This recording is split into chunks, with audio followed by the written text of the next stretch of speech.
Friends, these are the questions that come up on a day-to-day basis, is it not? But how are we responding? Are we ashamed to bring up that, no, we won't have any of this birthday cake due to my faith? Are we ashamed to say that, no, I don't attend a church, I go to the Kingdom Hall? Are we even ashamed to announce the title of our very faith? I am a Jehovah's Witness. Now, we want to continue on to imitate Jesus and despise shame. Some may tend to hold back because what we teach and what we preach out there isn't popular with many. But what did Paul say?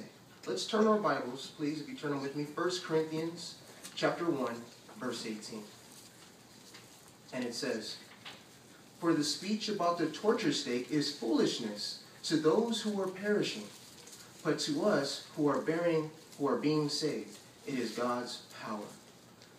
How could we possibly feel ashamed when we speak of the sovereign Lord Jehovah and the marvelous provisions he has made for our eternal happiness? It is unthinkable that we feel inferior or unworthy when we speak of truths to others. Instead, we should feel compelled to want to do these things. For instance, sometimes we're in a friendship or relationship where it's, I'll do for you once you've done for me first. Sometimes this happens. But Jehovah's already done that. He's already given first. In fact, he gave us his best, his son, Jesus Christ. Is this something that we need to be ashamed of? No, of course not. Now, Paul was also a great example on this. Paul had eagerness in declaring the good news. Okay? He deeply appreciated the fact that Jehovah had given him undeserved kindness.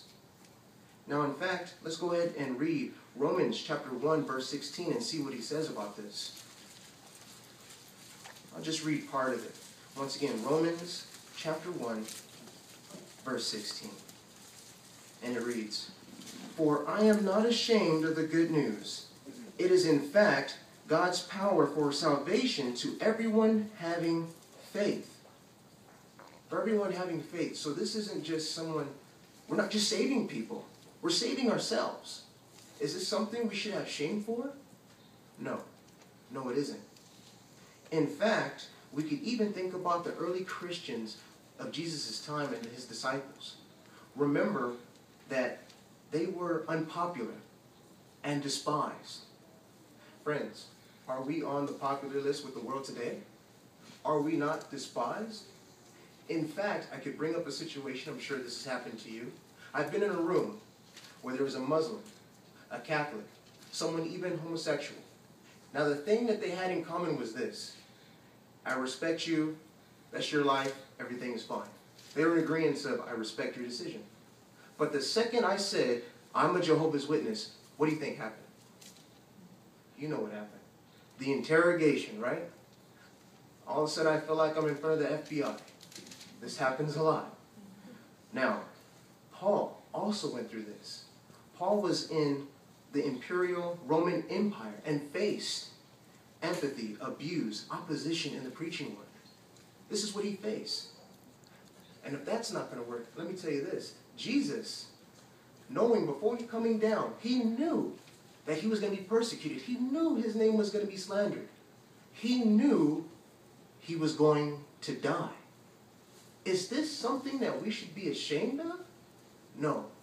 In fact, if this word of shame is in our system, this is something that we should take out and replace it with one word, and one word only.